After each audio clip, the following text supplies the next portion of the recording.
نحمده ونستعينه ونستغفره ونؤمن به ونتوكل عليه ونعوذ بالله من شرور أنفسنا من يهده الله فلا مضل له ومن يضلله فلا هادي له وأشهد أن لا إله إلا الله وحده لا شريك له وأشهد أن سيدنا وسندنا ومولانا محمدا عبده ورسوله أما بعد فأعوذ بالله من الشيطان الرجيم بسم الله الرحمن الرحيم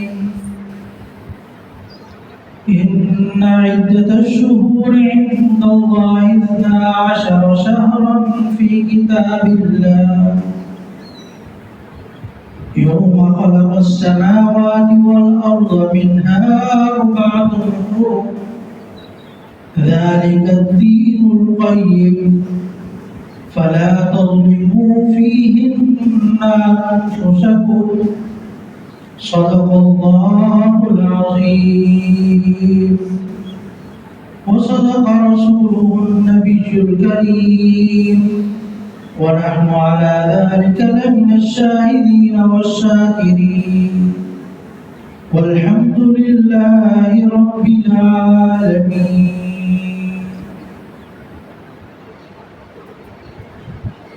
میرے واجب الاحترام قابل عزت احترام دوستوں ساتھیوں بزرگوں،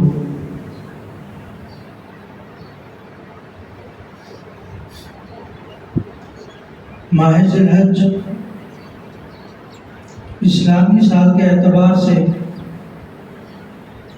آخری مہینہ ہے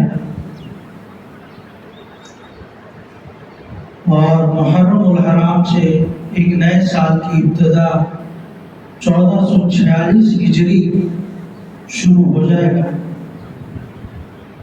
اللہ رب العزت ہمیں نئے سال میں نئے عزم کے ساتھ، نئے ارادوں کے ساتھ،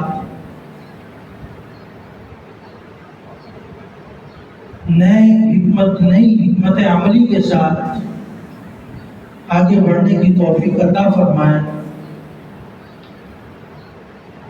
یہ دن، یہ صبح اور شام کا ہونا، یہ رات اور دن کا ہونا، یہ تاریخوں کا تبدیل ہونا، مہینوں کا تبدیل ہونا، سال کا ختم ہو جانا، سال کا شروع ہو جانا، یہ سب اللہ رب العزت بندے کو بتاتے ہیں کہ تیرے وقت کے ساتھ ساتھ تیری زندگی بھی اسی طرح ختم ہوتی جا رہی ہے۔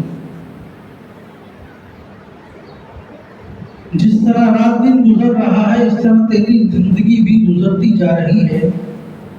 تجھے اپنے لیے وہ اعمال کرنے ہیں تاکہ تجھے وہ دنوں کا گزرنے والا معاملہ ہے، جب یہ ختم ہو جائے گا، جب ایک دن کئی ہزار سالوں کا ہوگا،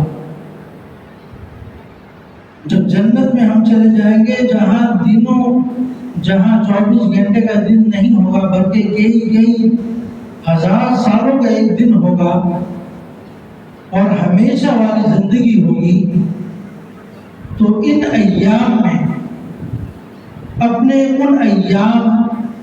ان ایام کی قدر کر کے ان ایام کو قیمتی بنانا ہے،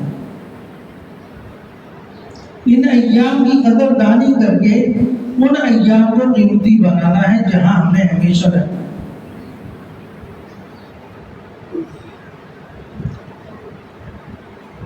ویسے تو ہجرت یہ سال آج 1446 ہونے والا ہے، گویا کہ نبی اکرم صلی اللہ علیہ وسلم کو ہجرت کی ہوئے 1446 ہجری 1446 سال گزر چکے۔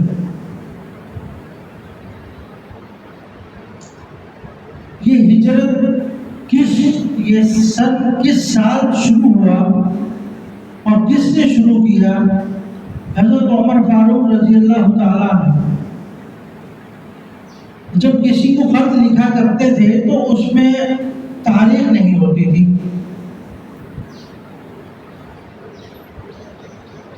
تو بعض دفعہ پریشانی ہوتی تھی کہ کس سن میں لکھا گیا، کیونکہ پہلے عموماً اس طرح کے سال نہیں ہوتے تھے۔ روم والوں کے پاس یا فارس والوں کے پاس ایک کیلنڈر تھا، وہ ان کے اپنے جو حاکم ہوتے تھے، جو بادشاہ ہوتا تھا، وہ بادشاہ جیسے ہی تخت پر بیٹھا اس دن سے ان کا سال شروع ہو جاتا تھا، اور جس دن وہ تخت سے نیچے اترتا اس دن ان کا سال ختم ہو جاتا۔ پھر دوسرا جب بادشاہ بیٹھتا تو اس سے پھر نیا سال شروع ہو جاتا۔ اس طرح ان کا کیلنڈر تھا۔ تو یہ اس میں بھی کوئی ترتیب نہیں تھی، کوئی بادشاہ 10 سال رہتا تھا، کوئی 20 سال رہتا تھا، کوئی 15 سال رہتا تھا، کوئی 5 سال رہتا تھا، تو وہ سال کی ترتیب نہیں بن پاتی تھی۔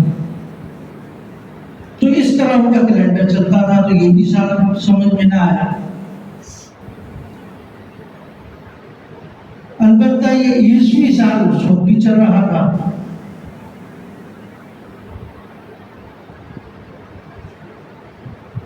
لیکن آپ علیہ السلام، حضرت عمر فاروق رضی اللہ تعالیٰ عنہ نے، آپ علیہ السلام کی خواہش بھی یہ تھی، کیونکہ اکثر معاملات میں حضرت عمر فاروق رضی اللہ تعالیٰ عنہ کی جو چاہت ہوتی تھی، آپ علیہ السلام اس کے مطابق حکم صادر فرما دیتے یا ارادے کا اظہار کرتے تھے، اور وہی کام پھر حضرت عمر فاروق رضی اللہ تعالیٰ عنہ کی چاہت کے مطابق ہو جاتا۔ آپ علیہ السلام نے اپنے زمانے میں ایک مرتبہ ارادہ کیا کہ اس طرح کچھ ہونا چاہیے تاکہ میں جو خطوط لکھ رہا ہوں یہ میرے پاس ہونا چاہیے۔ ایک خط آیا جس پر صرف شعبان لکھا ہوا تھا۔ اب شعبان پتہ نہیں چل رہا تھا یہ شعبان کس سال کا شعبان ہے۔ جس طرح اگر آج ہم 1445 لکھ دیں تو ہمیں پتہ ہوگا کہ شعبان 1445 ہجری کا، تو اس وقت صرف شعبان کا مہینہ لکھ دیا جاتا۔ تو آپ علیہ السلام نے ارادہ فرمایا کہ ہمیں کوئی ہجری کیلنڈر شروع کرنا چاہیے، کوئی ایسا نظام ہونا چاہیے جس سے ہمیں تاریخ کا پتہ چل سکے۔ تو یہ ارادہ اظہار کر دیا آپ نے، اور اس کے بعد پھر جد و جدل کا ایک معاملہ چلتا رہا، تو یہ معاملہ رفع دفع ہو گیا، اس طرف توجہ نہیں ہوئی۔ حضرت ابو بکر صدیق رضی اللہ تعالیٰ عنہ کا زمانہ شروع ہوا۔ اس وقت بھی آپ کے علم میں ہے کہ آپ کو بہت کم مدت وقت ملا، جس میں حضرت ابو بکر صدیق رضی اللہ تعالیٰ عنہ نے خلافت سنبھالی، اور وہ نبی اکرم صلی اللہ علیہ وسلم کی وفات کے فوراً بعد کا زمانہ ہے۔ اس وقت فتنے بہت تیزی سے اٹھے، جس طرح کہا جاتا ہے کہ سمندر سے جھاگ اٹھ رہی ہوتی ہے یا بھاپ بن کر اٹھ رہی ہوتی ہے، اس طرح فتنے اٹھے۔ یا تسبیح کے دانے جب تسبیح ٹوٹ جائے اور بکھرتی ہے، اس طرح فتنے اٹھے تھے۔ تو ان کو سنبھالنا، ان کو لینا صرف غیروں پر نہیں بلکہ اپنوں کے اندر بھی فتنے بہت زیادہ ہو چکے تھے۔ جو مسلمان تھے وہ بھی منافق بنتے جا رہے تھے۔ تو یہ بھی ایک زمانہ گزر گیا۔ پھر حضرت عمر فاروق رضی اللہ تعالیٰ عنہ نے ہجری سال سے نبی اکرم صلی اللہ علیہ وسلم کے ہجرت کے زمانے سے اس کو شروع کیا کہ یہ وہ زمانہ ہے جو حق اور باطل کے درمیان فرق کرتا ہے۔ جب نبی اکرم صلی اللہ علیہ وسلم نے مکہ سے ہجرت فرما کر مدینہ کی طرف تشریف لے گئے، تو اس سال سے شمار کرنا شروع کیا، تو وہ تقریباً کوئی کافی عرصہ گزر گیا تھا اس وقت میں بھی، اور وہ سال شروع ہو گیا۔ اچھا، پھر صرف سال تو شروع ہو گیا لیکن مہینوں کا تعین نہیں ہوا کہ سال تو شروع کر دیا گیا ہے کہ آج 1445 مثال کے طور پر سال چل رہا ہے، لیکن یہ سال شروع کس سے ہوگا؟ محرم سے، سفر سے، ربیع الاول کے مہینے سے، کیونکہ بعض لوگ کہہ رہے تھے کہ نبی اکرم صلی اللہ علیہ وسلم کی میلاد کا دن ربیع الاول ہے یا ہجرت ربیع الاول کے مہینے میں ہوئی ہے، تو ربیع الاول کو پہلا مہینہ شمار کیا جائے۔ پھر اس وقت حضرت عثمان غنی رضی اللہ تعالیٰ عنہ نے سن 17 ہجری میں، یعنی 17 سال بعد ہجرت کے، سن 17 ہجری میں آپ نے یہ آیت تلاوت کی، ان عدت الشہور عند اللہ 12 شہرا فی کتاب اللہ، کہ اللہ تعالیٰ نے 4 مہینے جو ہیں وہ محترم بنائے ہیں، ان میں سب سے پہلا مہینہ محرم کا ہے۔ اور محرم کا مہینہ ایسا تھا کہ یہ صرف مسلمانوں کے نزدیک نہیں بلکہ یہودی اور عیسائیوں کے نزدیک بھی ایک محترم مہینہ سمجھا جاتا تھا، یہاں تک کہ کفار بھی اس مہینے میں جنگ و جدال نہیں کیا کرتے تھے کہ یہ محترم مہینہ ہے، احترام والا مہینہ۔ اگرچہ اس کی حرمت پھر اسلام آنے کے بعد پھر وہ ختم ہو گئی بعد میں جا کر، کہ اگر کوئی کافر آپ پر حملہ کرتا ہے تو اپنے دفاع کے لیے آپ اس پر حملہ کر سکتے ہیں۔ تو یہ محرم کے مہینے سے اس کی ابتدا کی گئی حضرت عثمان غنی رضی اللہ تعالیٰ۔ اس طرح یہ ہجرت سے اسلامی کیلنڈر شروع ہو گیا، اور آج 1446 شروع ہونے والا ہے کچھ ہی دنوں میں۔ میں عرض کر رہا تھا کہ یہ ایام ہمیں بتاتے ہیں کہ اللہ رب العزت نے یہ دن، یہ رات کا بدلنا، یہ دنوں کا آنا جانا، یہ ہماری زندگی کے ختم ہونے کی ایک دلیل ہے۔ جس طرح برف پگھلتی ہے اس طرح ہماری زندگی پگھلتی جا رہی ہے، اور اس کو جس طرح ایک برف والا اپنے برف کے اوپر پردہ یا اپنا کپڑا رکھ کر یا پلاسٹک بچھا کر اس کو چھپا رہا ہوتا ہے تاکہ وہ اس کی پگھلنا ذرا دیر تک ہو، تو اس طرح اپنی زندگی کو بچا بچا کر اللہ رب العزت کے حکموں پر ڈالنا، اللہ رب العزت کے بتائے ہوئے طریقوں کے مطابق گزارنا۔ یہ صرف ایام ایسا نہیں ہے کہ 1 سال گزر گیا، 2 سال گزر گیا، ہم اس کی خوشی منانے اور وقت گزر گیا ختم ہو گیا۔ محرم الحرام کا پہلا دن ہمیں بہت بڑی ایک داستان سناتا ہے، بہت بڑا ایک واقعہ سناتا ہے۔ جس شخص نے اس سال کی ابتدا کی، اللہ رب العزت نے اس کی شہادت بھی اسی دن مقدر فرمائی۔ یہ محرم الحرام حضرت عمر فاروق رضی اللہ تعالیٰ عنہ کی شہادت کا پہلا دن۔ ابو نور فیروز مجوسی ہے جس نے فجر کی نماز میں حضرت عمر فاروق رضی اللہ تعالیٰ عنہ کے آگے بڑھ کر خنجر سے وار کیے۔ حدیث میں آتا ہے کہ 3 سے 4 وار کیا اور ایسی شدت کے تھے کہ دوبارہ وہ جھوٹ نہ سکے، اور اسی حالت میں آپ شہید ہو گئے۔ یہ کوئی 27 یا 28 ذی الحج کا واقعہ ہے، اور پھر 3 دن کے مسلسل آپ اس مرض میں، اس تکلیف میں رہے، اور یکم محرم الحرام کو آپ کی شہادت ہوئی۔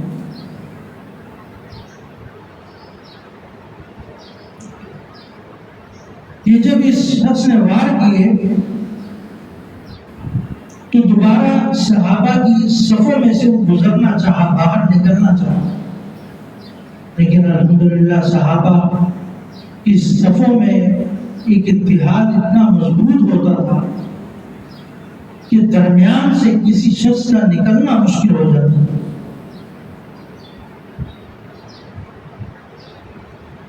اتنے مضبوط جسم والے تھے کہ کوئی صفوں کو پھاڑ کر گزارنا اس کے لیے مشکل ہوتا تھا۔ آج ہماری صفوں کے اندر خلا ہوتا ہے، اور حدیث میں آتا ہے کہ اپنی صفوں میں خلا نہ رکھو کہ درمیان میں شیطان آ جاتا ہے۔ صحابہ نے اسی خلا کو پورا کیا تو اتحاد ہوا آپس میں، محبت ہوئی آپس میں۔ آج ہم نے اسی خلا کو ختم کر دیا، اسی خلا کو باقی رکھ دیا، خلا کو ختم من نہیں کر رہے، چھوڑ دیا، اسی وجہ سے ہمارے دل آپس میں متنفر ہو گئے، اس وجہ سے ہمیں کسی غم لگتا نہیں، کسی کی خوشی سے ہمیں حسد ہوتی، کسی کامیابی سے ہمیں تکلیف ہوتی ہے۔ صحابہ کے اندر یہ نہیں تھا، اگر کسی کی خوشی ہوتی تھی تو دوسرے بھائی کو بھی خوشی ہوتی، میرا بھائی تکلیف میں ہے تو مجھے بھی تکلیف ہو رہی ہے، ایک صحابی تکلیف میں ہے تو دوسری صحابی کو بھی تکلیف ہو رہی ہے۔ یہ جب آئے گا جب ہمارے اتحادوں میں، ہمارے صفوں میں اتحاد ہو جائے گا، اتفاق ہو جائے گا، ہم مل کر کھڑے ہوں گے۔ ہر نماز میں جب ہم بار بار یہ کہتے ہیں کہ صفوں میں مل کر کھڑے ہوں، کندھوں سے کندھے ملا کر کھڑے ہوں تاکہ صفوں میں اتحاد ہو، تو یہ مجوسی جب نکلنا چاہا اس نے کہ اب میں نے اپنا کام تو کر دیا ہے، اب میں بچ کر نکلتا ہوں، سب نماز کی حالت میں، اس کو تو معلوم تھا کہ یہ صحابی ہیں، یہ نماز نہیں توڑیں گے،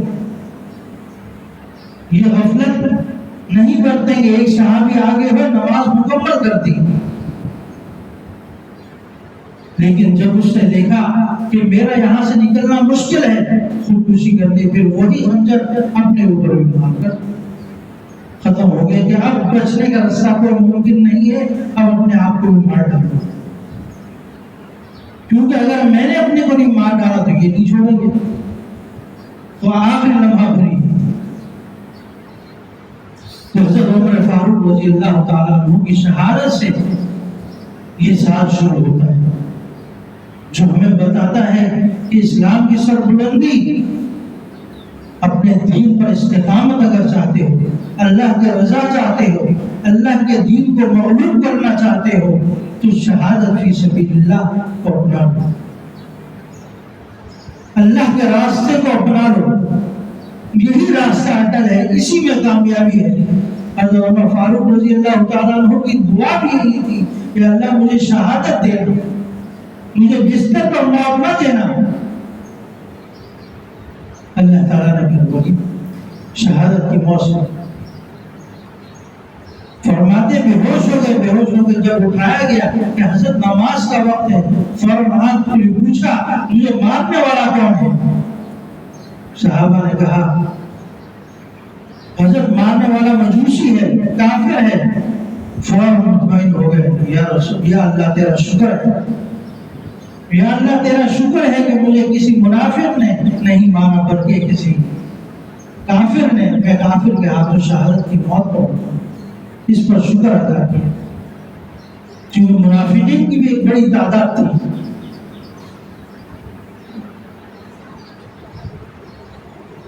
حضرت عمر فاروق رضی اللہ تعالیٰ عنہ ایک بڑی عظیم ہستی، حضرت عمر بن العاص رضی اللہ تعالیٰ عنہ ایک صحابی، آپ علیہ السلام سے پوچھا یا رسول اللہ آپ کو سب سے زیادہ محبت کس سے؟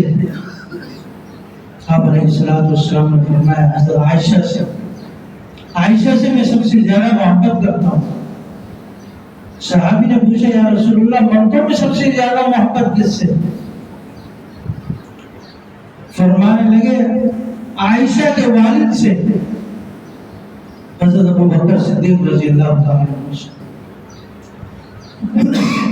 فرمایا اور کس سے؟ فرمایا عمر رضی اللہ تعالیٰ عنہ۔ انا ابو بکر و عمر، انا ابو بکر و عمر۔ آپ علیہ السلام کی احادیث سے وہ ہم اٹھاتے ہیں تو کئی احادیث کے اندر یہ لفظ ہمیں بار بار ملتا ہے کہ نبی اکرم صلی اللہ علیہ وسلم فلاں جگہ تھے، وہاں پر آپ کے ساتھ ابو بکر اور عمر رضی اللہ تعالیٰ، ابو بکر اور عمر رضی اللہ تعالیٰ، اور اللہ تعالیٰ نے تا قیامت آپ کی قبر میں ساتھ بنا کر ہمیشہ کے لیے ساتھ رکھا۔ آج بھی حضرت ابو بکر اور حضرت عمر آپ علیہ السلام کے ساتھ قبریں روضہ رسول میں آج بھی موجود ہے۔ تو یہ اتفاق تھا، اتحاد تھا آپس میں، اور آپ علیہ السلام نے حضرت عمر فاروق کو محدث کا لقب دیا کہ حضرت عمر فاروق رضی اللہ تعالیٰ عنہ کون ہے؟ میری امت کے محدث ہیں۔ محدث کہا جاتا ہے کہ جس پر اللہ رب العزت ایسے ان کی زبان پر ایسے الفاظ جاری کر دیں جو جس کو اللہ تعالیٰ شریعت بنا دے، ایسے الفاظ جاری کر دے جس کو اللہ تعالیٰ شریعت بنا دے۔ حضرت عمر فاروق رضی اللہ تعالیٰ عنہ کی خواہش ہوئی شراب حرام ہونی چاہیے، حکم آ گیا شراب حرام۔ آپ کی چاہت ہوئی کہ امہات المومنین پردے کی حالت میں ہو جائے، پردہ کر لیا کریں، مسلمان بہنیں پردہ کر لیا کریں۔ اللہ تعالیٰ نے حکم دیا۔ آپ منبر پر تشریف فرما تھے، ایک دستے کو بھیجا، وہ فلاں مقام پر ساریہ نام کا ایک دستہ بھیجا گیا، اور جب مسلسل وہ لڑتے لڑتے شکست کی طرف جا رہا تھا تو آپ منبر پر کھڑے ہو کر یہ اعلان کرنے لگے، یا ساری الجبل، یا ساری الجبل، یا ساری الجبل۔ اللہ تعالیٰ نے کئی میل دور آپ کی آواز کو پہنچایا وہاں، یہ کرامت تھی آپ کی۔ اور جب وہ دستہ آیا تو کہنے لگے، دستے والے کہنے لگے کہ ہم مسلسل شکست کھاتے جا رہے تھے، یہاں تک کہ ہم چند افراد باقی رہ گئے تھے، لیکن اچانک ہمیں فضا میں گونجتی ہوئی آواز آئی، یا ساری الجبل، یا ساری الجبل، کہ پہاڑ کے پیچھے کی طرف چلے جاؤ، پہاڑ کی طرف چلے جاؤ۔ تو جب ہم اس طرف گئے تو اللہ تعالیٰ نے اس طرف جانے سے ہمیں فتح دے دی۔ تو کچھ مواقع ایسے ہوتے ہیں، کچھ جگہ ایسی ہوتی ہیں کہ اگر آپ وہاں سے وار کریں گے تو آپ کو فتح ہو جائے گی۔ تو آپ نے مسجد نبوی میں یہ بیٹھ کر یہاں سے اپنے دستے کو اشارہ دیا اور آواز پہنچائی، اور اللہ تعالیٰ نے غیبی طور پر آپ کی آواز کو وہاں تک پہنچایا۔ یہ کرامت تھی حضرت عمر فاروق رضی اللہ تعالیٰ۔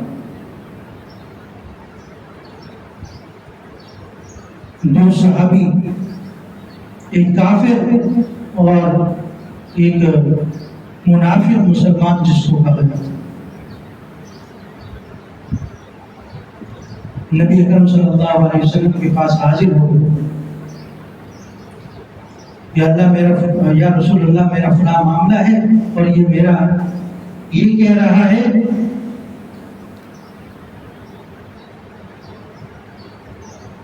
تو ایک معاملہ تھا جس کو ذکر کیا گیا، تو آپ علیہ السلام نے کافر کے حق میں فیصلہ فرما دیا کہ کافر جو ہے اس معاملے میں ٹھیک ہے، اور منافق جو کہہ رہا ہے یہ غلط ہے۔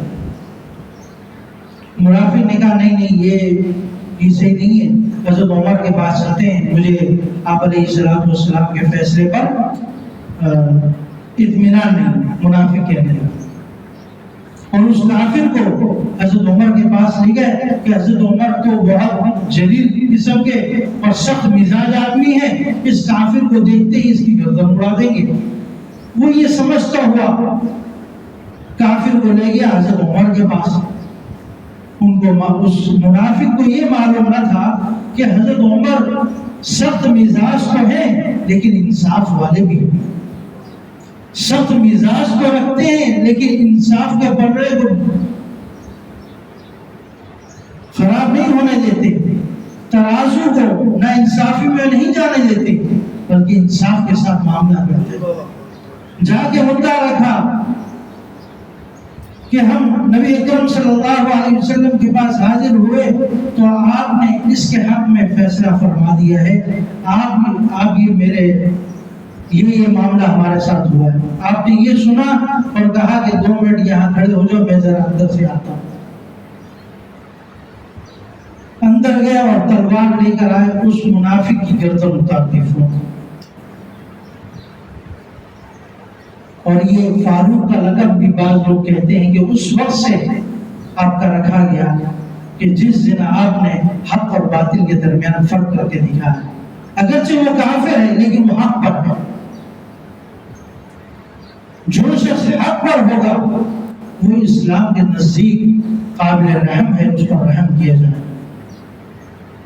اور جو حق پر نہیں ہوگا چاہے وہ ولی اللہ ہی کیوں نہ ہو، وہ اسلام میں شریعت میں قابل رحم نہیں ہے۔ تو فوراً اس کی گردن اتار دی اور حکم دیا جو نبی اکرم صلی اللہ علیہ وسلم کے حکم کو نہیں مانتا تو میرے پاس اس کے لیے مزید کوئی گنجائش نہیں، مزید میرے پاس اس کے لیے کوئی عدالت نہیں ہے کہ میں اس کے لیے کچہری لگاؤں اور اس کے لیے عدالت لگاؤں، میرا فیصلہ یہی ہے۔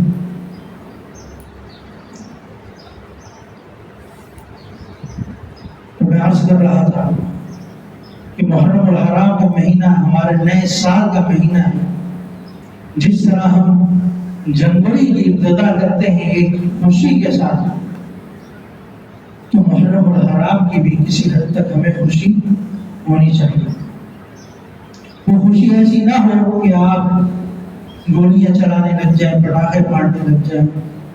وہ خوشی اس طریقے کی ہو کہ نئے سال کی ابتدا ہے، یا اللہ جس طرح میں اپنے کاروبار کو ہر سال اس کو دیکھتا ہوں کہ گزشتہ سال میرا کیسا گزر گیا، اگلے سال کو میں نے کیسے گزارنا ہے، ایک پلاننگ کرتا ہوں، تو اسی طرح میں نے اپنی ایمانی اعتبار سے بھی، اپنے گھریلو اعتبار سے بھی ایک پلاننگ کرنی اور کوشش کریں کہ وہ اسلامی سال کے اعتبار سے کریں تاکہ اللہ کی طرف سے ایک برکت بھی شامل ہو جائے۔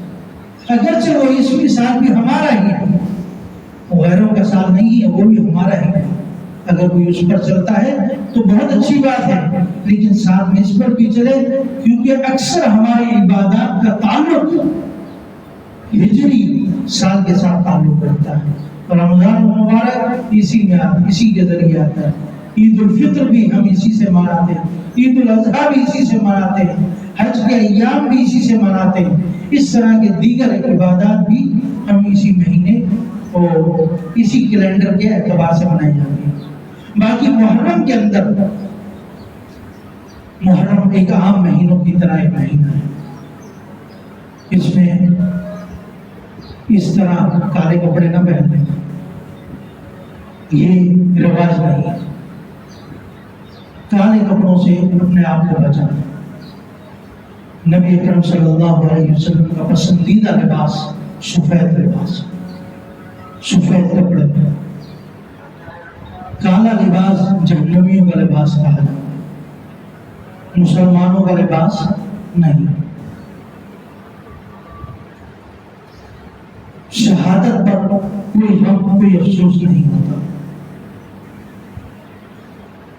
ہر مجاہد کی، ہر نبی کی یہ خواہش ہے کہ اللہ مجھے شہادت دے، اور جو اس پر پورا اتر جاتا تو وہ خدا زور زور سے یہ قسم اٹھا رہا ہوتا، فزت برب الکعبہ، رب کعبہ کی قسم میں کامیاب ہو گیا، فزت برب الکعبہ، زور زور سے چیخ رہا ہوتا خوشی میں کہ اللہ رب العزت نے مجھے کامیاب کر دیا۔